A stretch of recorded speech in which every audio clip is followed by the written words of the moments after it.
يهجم عليه بالعصايه دي. ايوه ماشي. لو قرب هنا يهجم عليه بالشومه دي. انت هتضربه بشجره؟ مجنون. هتضربه بالشجره دي كلها؟ ما ندافع عن الارض اللي احنا فيها. جدع يا عم. روح يا عم، الهي ربنا تموت شهيد. كنت هتنقض عليه؟ كنت هتعمل في ايه بقى؟ نأيده ونربطه في الشجر. الشجره اللي انت قاطعها ولا شجره تانية؟ هنا يجي 200 شجر. ما الذي استنتجته من خلال الذي عمله؟ الذي عمله اه ما عندوش عقل خالص.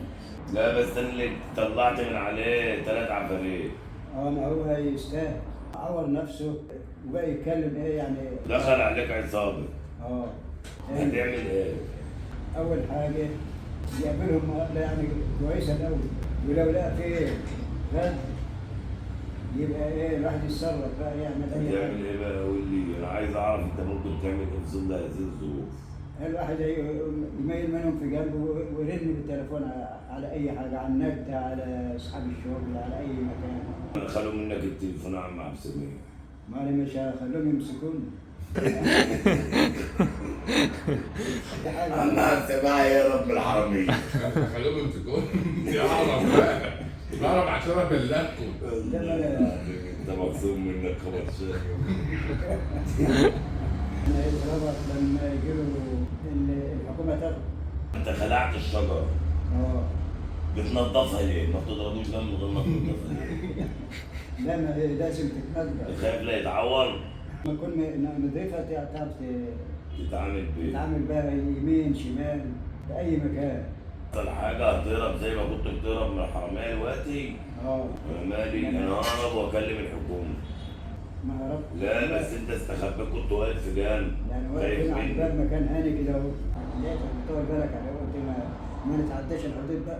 احكي لي قصه حياتك وقول لي انت اتجوزت ال 18 واحده اللي اتجوزت، انت عندك كام عيل الاول؟ عندك كام عيل؟ جايب من كل واحده كام؟ كل واحده 6. 60. انت مش عارف كام واحد؟ لا عارف بقى. طب قول لي كده على اسماء العيال كده. انت الذاكره عندك ممتلئه. اكيد قالوا كتير برضه اكتر من تحسب بعض البيانات. تحسب بعض البيانات، يعني انت مش عارف انت عندك كام عيل؟ كام؟ طلعتها. خليها في سرك خلاص. طيب. طب انت عندك استعداد تتجوز مرة أخرى؟ ان شاء الله. والظاهر اللي لعب معاك هتتجوز؟ نتجوز نبشر. وهتتجوز؟ هتقعد لك عروسة عندها كام سنة مثلا؟ 40 55. يعني ما ينفعش 20 25. لا لا كنت صغيرة كده. لا ما ينفع. كده انت مضحي الحاج عفاريت. عم سمعت ما يستوي. يا جماعة من هنا ومن هذا اللقاء بقول لكم اللي عايز يجي يسرق المكان أي وقت وعم عبد السميع موجود يجي يسرق، لأن عم عبد السميع هو اللي هيستخبي مش الحرامية. لا هو يبقى نجيب لهم لعبودة بقى، الاشتراك النهارده وماشي جاي خليهم يهجموا على العبودة وخلاص. كده هيبقى